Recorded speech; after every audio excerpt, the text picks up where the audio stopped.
country in Texas. This is OneRadioNetwork.com. Talk to Patrick now, 888-663-6386, or email patrick@oneradionetwork.com. Okay, we got a little 9/11 special going. September 11, 2013, 12 years after D-Day there up in New York City, right across the river from Andrew Gause, who was right involved with, kind of up there in the whole thing when it happened 12 years ago today. And if you just joined us, you can go back and listen, but Andrew was telling us about some of the stuff that was in Building 7. That's the real smoking gun, the building that was pulled down by a controlled demolition sometime later in the afternoon. You can see a video on the front page of our website. It's kind of a unique view of Building 7. You can actually see the explosives go off. So there's no question that it was a controlled demolition. I mean, the evidence is right there. And Andrew said the CIA, the FBI, and the Securities and Exchange Commission, all government people, were the only people in Building 7. And the security of Building 7 was controlled by Marvin Bush, the brother of President Bush. And he was saying that a lot of things just evaporated in Building 7. Andrew, just to recap real quick, you were saying things like SEC... CIA, FBI, but a lot of the Enron stuff, Home Loan Bank, the Enron investigation, all that stuff, all the money laundering, WorldCom, wow, several of the investigations, and it was the Everything. Wall Street Journal and the New York Times both reported that a large number of ongoing cases were terminated and not prosecuted because the stuff was gone. So I guess the hard drives were melted, and if they had no offsite backup, it was just gone. Right. Just evaporated. Now, curiously, the Federal Reserve was operating from its backup site that day. Oh. Well, they I chose think that's that a great day. idea. Yeah. Just to see, to make you mean sure so it the works. Federal Reserve have an office there, too? Or you mean you're talking about the big Federal Reserve of New York? Federal Reserve Bank of New York was operating its clearing, Fedwire, from its backup facility, not from its primary facility on Wall Street. Really? Yeah, just in case. You never know. Something could Never go know. It was a Monday morning, and you just never know, or whatever morning it was. Mm-hmm. Really? Right. So, talk a little bit about then what kind of stuff was going on in and out of the towers or 7 as far as financial transactions. I don't know where to start. There's This is a the lot. problem. Where the hell do you start? If you ask most students of history on this subject, they'll trace the origins of 9/11 back to like 1998, when Osama bin Laden said, "Hey, we're doing jihad against the U.S." And this Mohammed Atta was in the Hamburg group in Germany, said, "Oh, yeah, we'll take care of anything you need done for you." But in reality, you'd have to go way back. I mean, okay, so here's the story. Investigate it yourself. Project Hammer, like the hammer that you bang on. Write that down, because you'll need to really, and buckle your seatbelt, because this goes back to the end of World War II. So, really? Yes. The treasury of the Japanese Empire, all of their gold was moved to the Philippines and was buried by General Yamashita, and it's the Golden Lily treasure, otherwise known as Yamashita's gold. Something around 300,000 metric tons of gold. Whoa. Now, when the Japanese went through the Far East, they went through with a vacuum cleaner. I have a collection of their wartime notes, but for example, they would go into Indonesia, and they would take all the gold from everywhere, like house by house. And then they would, the treasury would, of course, be raided, the central bank would be emptied, and then they would issue their own fiat paper money for the residents to use, and then move on to the next country. And they did this all through Southeast Asia, leading up to World War II. So this was in 1910, 20, 30? No, 30s, mostly. Okay. 30s. and They just raped and pillaged, huh? They did indeed. Just went right through. And, the Bataan Death March and all those sorts of things, they kind of ran rampshod over the Far East and gathered up all of the gold and took it to the Philippines and buried it. 300,000 metric tons of gold. 300,000 metric tons of gold. And they buried it in the Philippines. That's right. About when? Well, we know now why MacArthur said he would return. I'm coming back for the gold. I'm coming back for the gold. Yeah, in the early 40s. Okay. Yeah. Towards the end of the war. All right. And that's called Yamashita's gold. Yamashita's gold, yeah. And there was an intelligence agent, General MacArthur's chief of intelligence, Charles Willoughby, and he had two goons, Edward Lansdale and another guy whose last name is Santa Romana. He's got a long first name, 3 or 4 of them, in fact. So last name Santa Romana for you folks that are going to research. And I urge you to do so.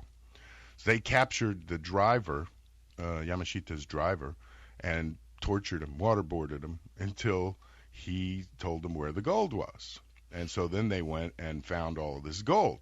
So Lansdale kicks it up the ladder, and he calls John McCloy. You may remember John McCloy. Later on went on to be president of the World Bank. And they said, hey, we've got all this gold. What do you want to do about it?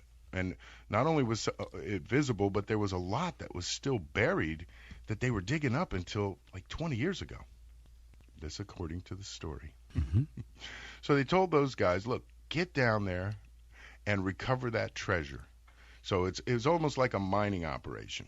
And so right about that time, there was this a revolution in the Philippines, and they had to confiscate the land, which they did. And once they... Who's they? They, the guys in that group, Willoughby, Lansdale, Santa Romana, the people that were in charge of the Philippines at the time. Because, we didn't give them back their liberty.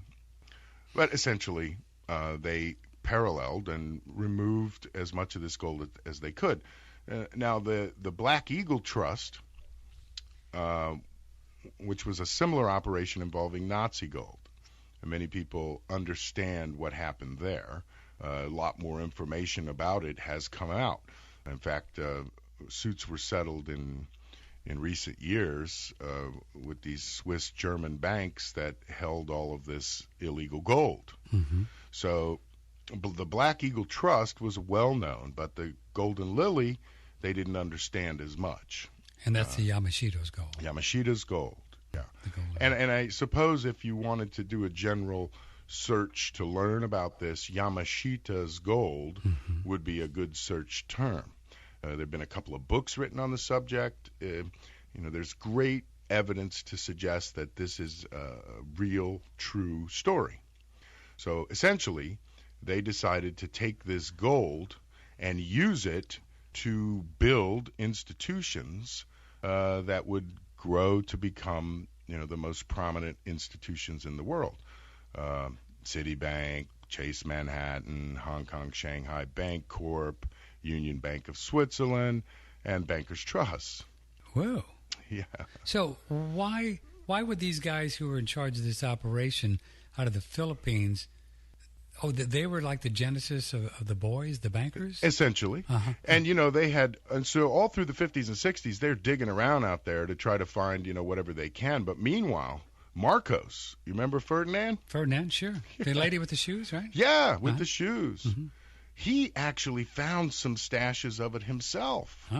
And so he got together with this guy named Adnan Khashoggi. You remember him, the arms dealer? He was a big arms dealer in the 70s. And they were siphoning off this gold and selling it into the open market. So you recall what happened to Marcos? No.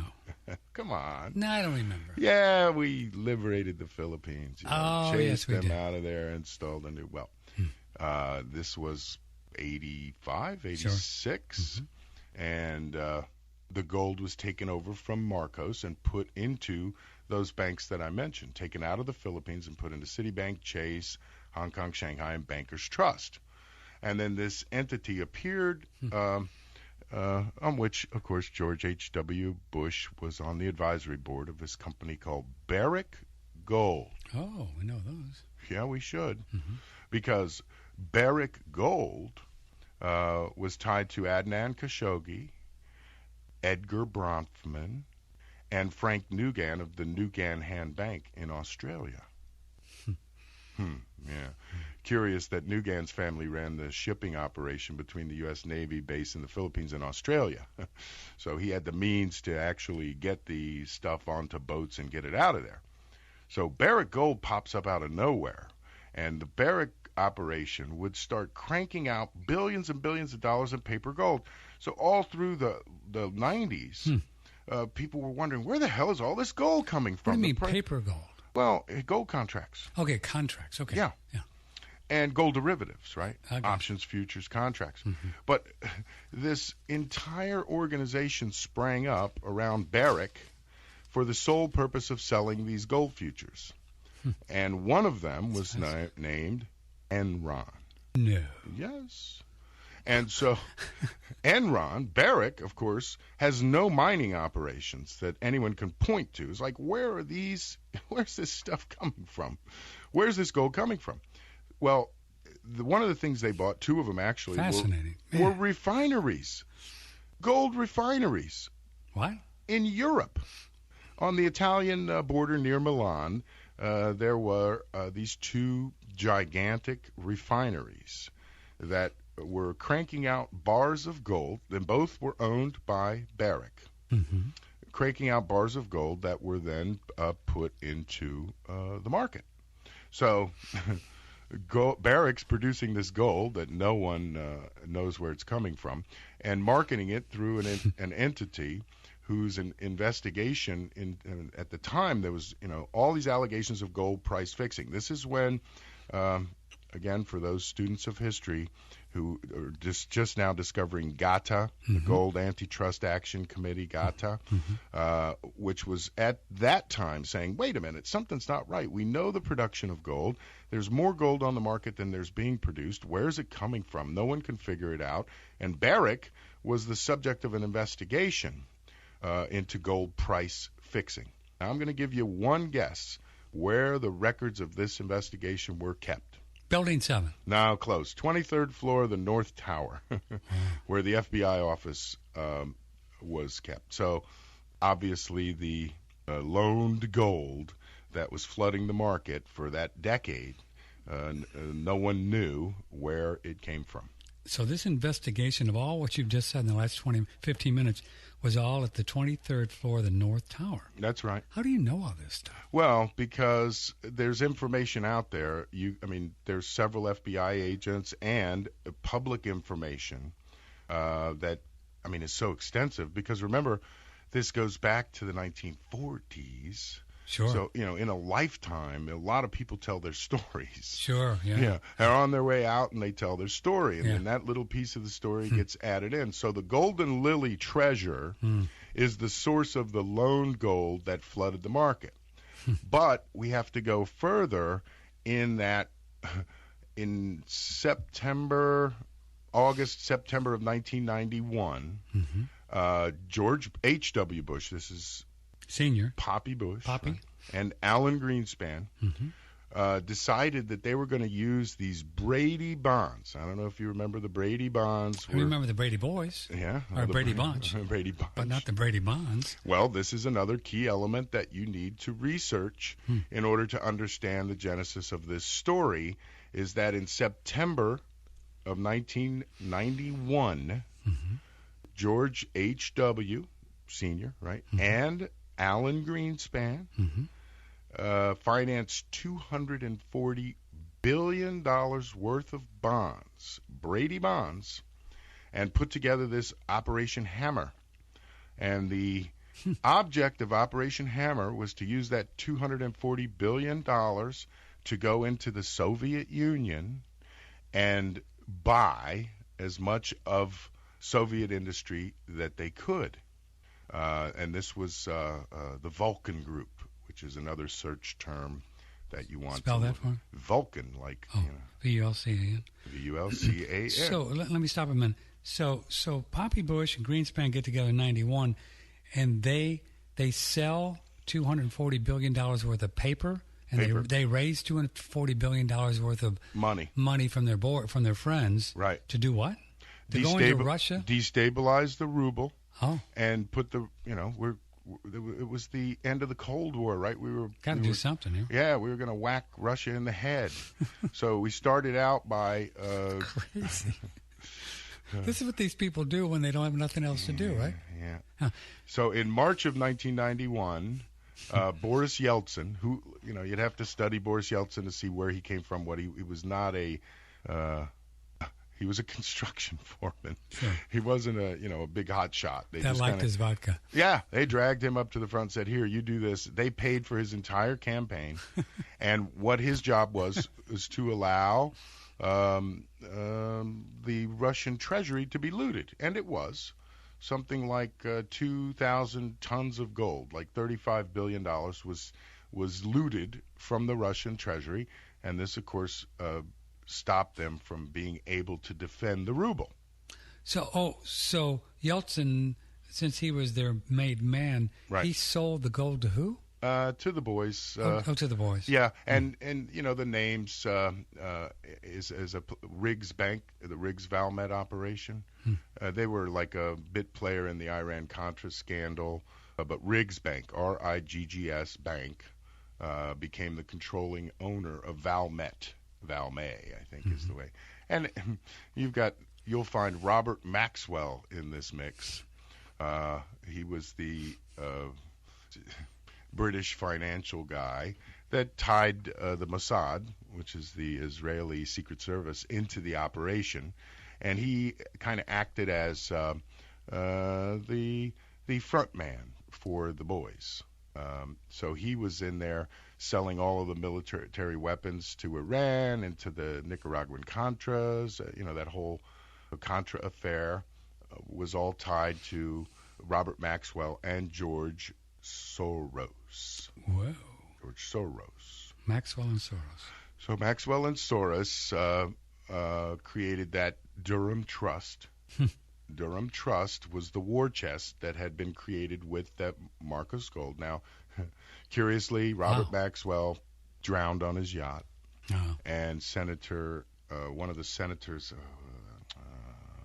sorry, forgive me, Tower. What the hell was Tower's first name?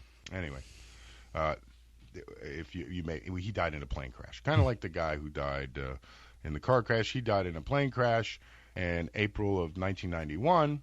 And Riggs Bank was working its way through the Russian treasury and Russian critical industries. So now they bought everything.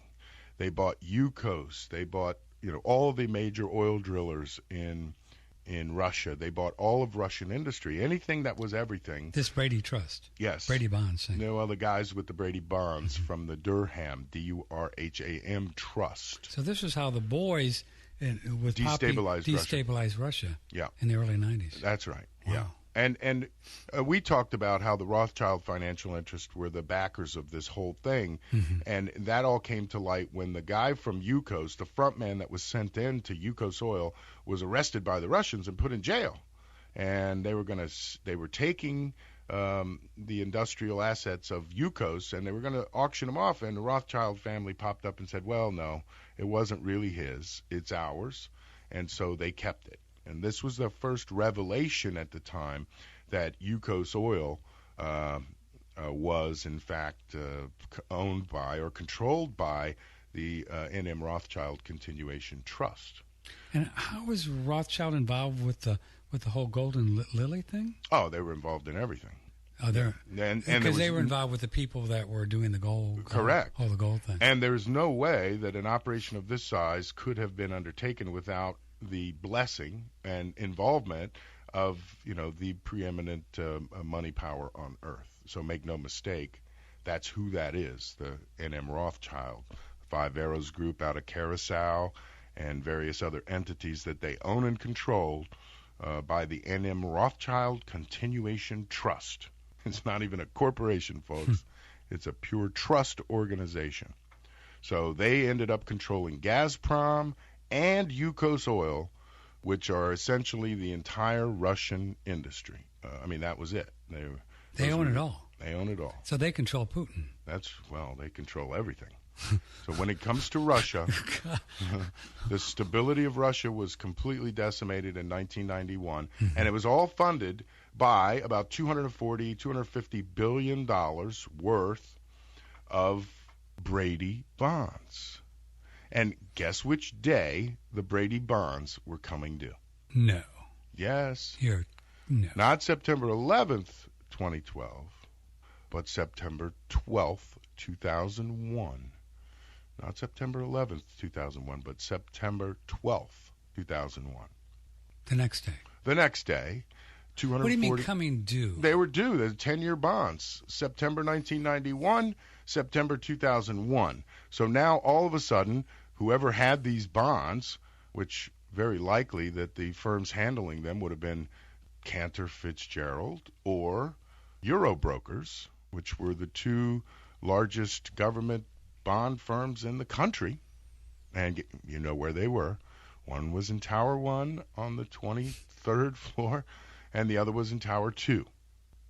So $240 billion were going to have to be paid out to somebody. The next day. The next day on September 12th, 2001. Correct.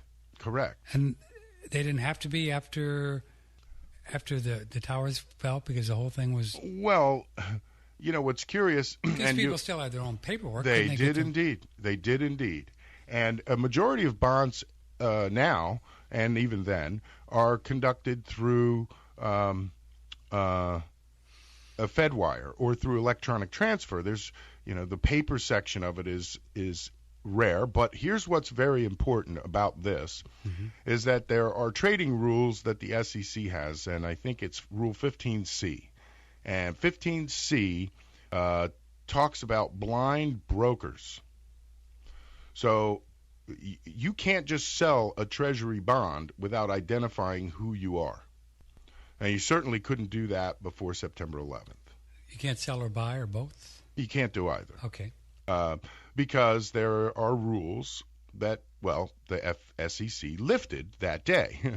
And they said, well, you know what, if you have a blind broker and you don't know who the transaction is, well, then go ahead. You know, we'll allow that transaction to go forward. So the Federal Reserve, as well as the Securities and Exchange Commission, relaxed their rules so that, I mean, there was no way that you were going to clear $240 billion in hidden securities without somebody knowing, hey, wait, where are all these bonds coming from? And that's exactly what would have happened. So I talk about, and I've talked about this before, how the Fed stood up that day and said, if you're owed money by anyone, and because the number of fails, there's even a good Federal Reserve report if you want to read it. Fails are defined as when somebody has a contract to deliver you securities and they don't deliver them. Right. Then there's a security fail. And there are only two banks that clear securities for these brokers. One is J.P. Morgan, and the other is Bank of New York. That's it. There's no other clearing bank that you could have used. Now, the actions by these two entities in the days and months following 9/11 would have facilitated hiding that volume of transactions. The Federal Reserve increased the monetary supply by $300 billion on 9/11. Well, in the weeks the weeks after. Yeah, they just create the money, and money that was largely used to pay the $240 billion in bonds. In fact, even the Wall Street Journal said, excuse me, there is every reason to believe activities in the Bank of New York in the aftermath of September 11 are worthy of suspicion. At one point during the week after September 11th, the Bank of New York publicly reported to be overdue on $100 billion in payments. Whoa. For these Brady bonds. Yes. Yeah. So, you know, you got an account bubble of $100 billion, which was essentially the tip or the top of the entire crisis. It probably took them about 4 or 5 days to clear them all out. But in that very short span, while everyone was focused on everything else, $240 billion worth of these securities was laundered, washed, destroyed, whatever you want to say. Their existence was not publicly revealed as it would have been on September 12th.